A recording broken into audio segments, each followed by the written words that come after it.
Subscribe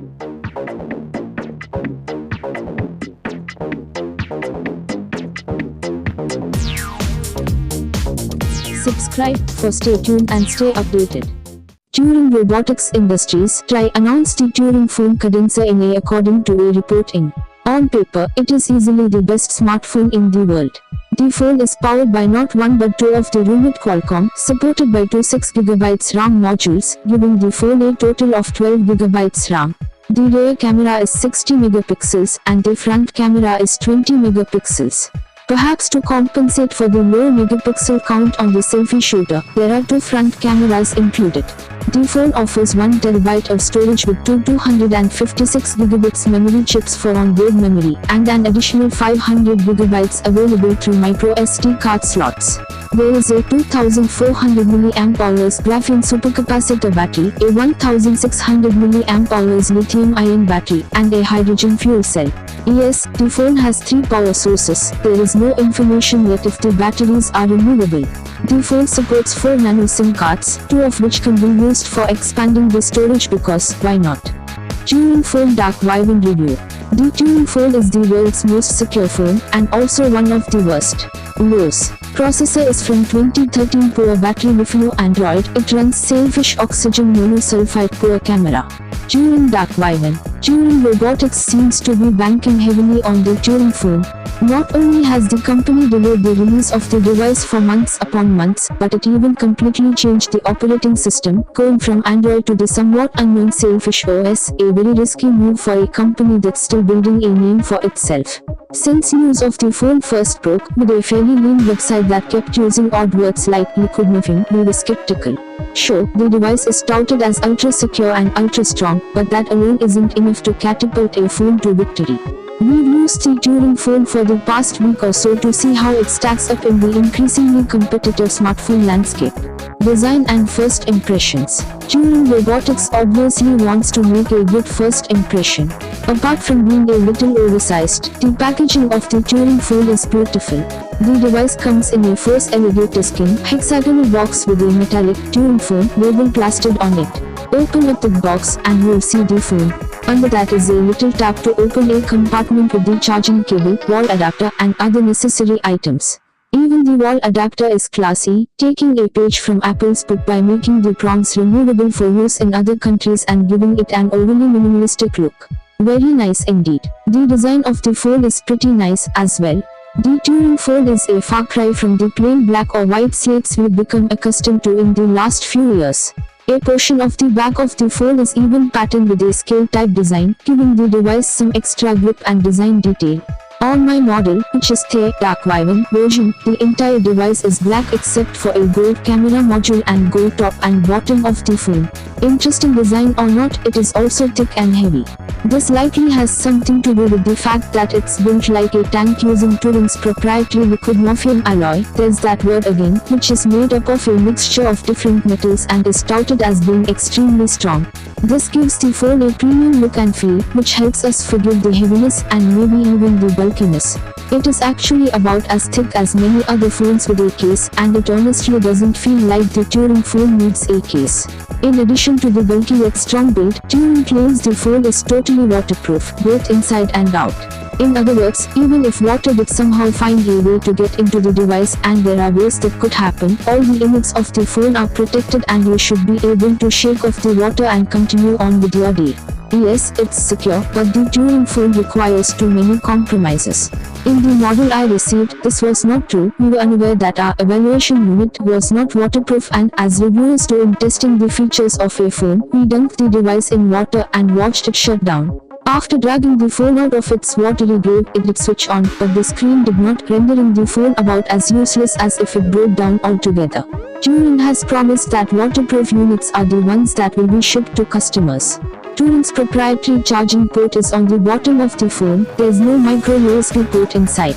This charging port was apparently used as a way to keep the phone ultra secure. We're of two minds about this. It is most certainly inconvenient to have a non-standard port on the phone. On the other hand, the port and charging cable that the company provides is super nice. Turing again took a page out of Apple's book by making charging cables magnetic, so you really only need to hollow the cable near the port on the phone for it to CLI. It to click into place and start charging. Apart from the micro USB port, there's something major that's missing from the phone, a headphone jack. Normally we would argue that there's no excuse to exclude one on a phone this thick. Turing's reason for not including one is to make it as difficult as possible for an unauthorized user to gain access to the phone. For added security, you must give up your wired headphones. You can still connect more expensive wireless headphones with Bluetooth if you own a good pair. On the right side of the phone are the standard power button and volume rocker, and on the left side you'll find the fingerprint sensor. It's an interesting place for a fingerprint scanner and unconventional compared to the likes of the iPhone and Galaxy series, which place their sensors on the front under the home screen. Performance. For light day-to-day use, the phone actually feels smooth and quick, but using it more heavily and running some benchmark tests told us a different story.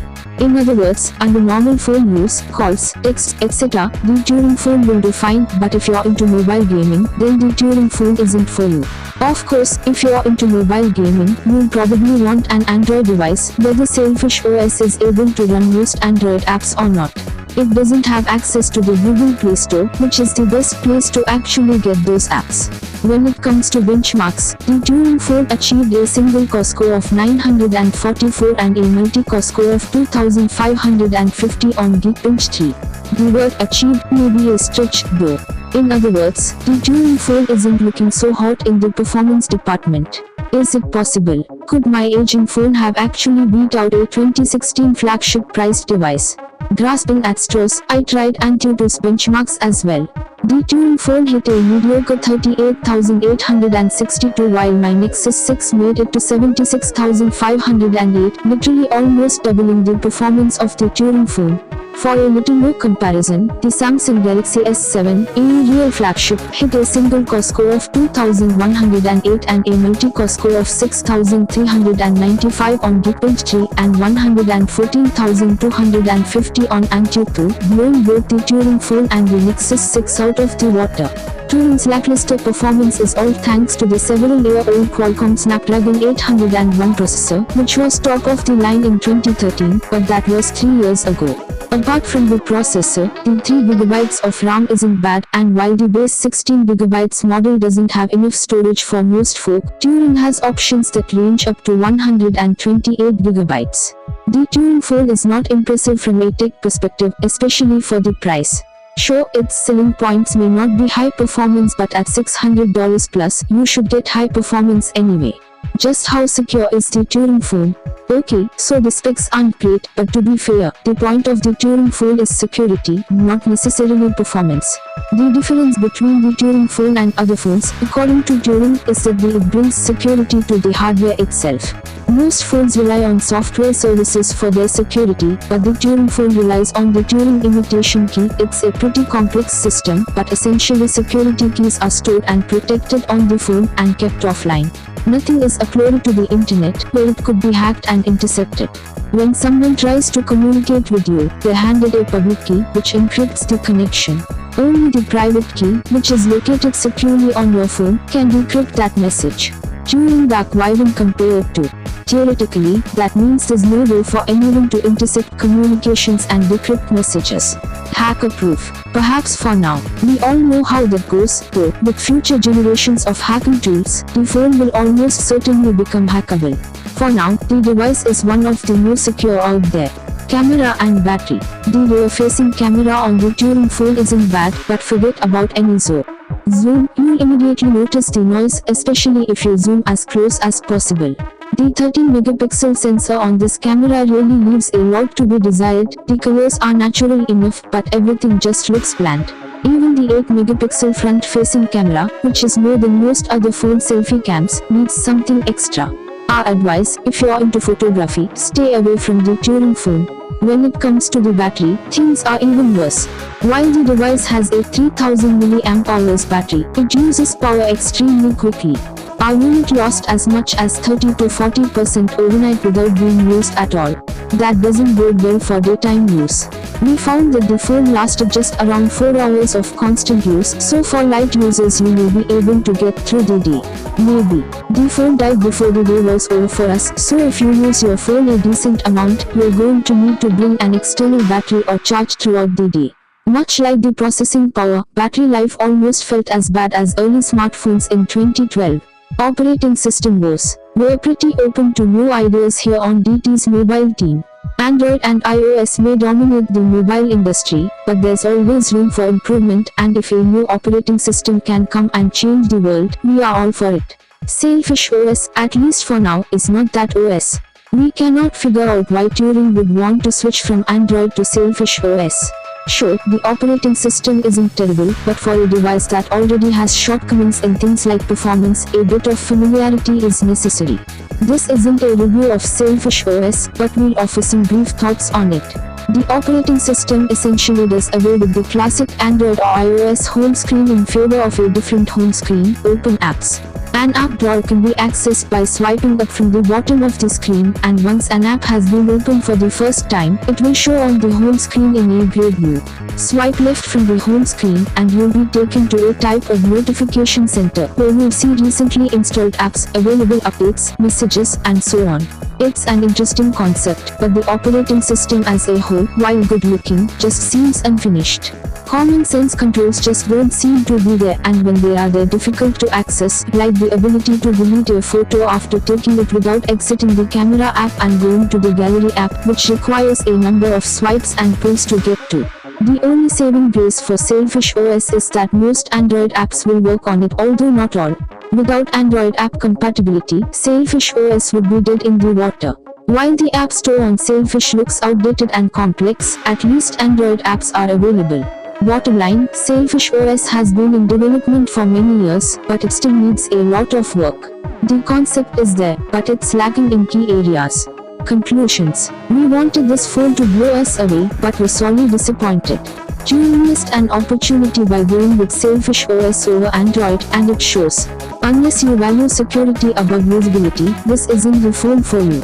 While this phone would appeal to a much larger audience with Android, it's still one of the few choices around for security-conscious people. It's unfortunate that you have to buy a device simply because it's one of the few choices out there, but for now, at least, that's the way it is. If you're not the president of a country or overly paranoid, considering the underwhelming performance, boring camera, and mediocre battery life, this phone is not the phone for you.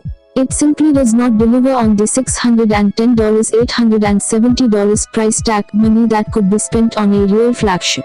If security is a top concern, we currently recommend an iPhone 6s or 6s Plus because of Apple's commitment to privacy and their regular, reliable updates. If you like it, gives us thumbs up, and don't forget to share it. Subscribe for stay tuned and stay updated.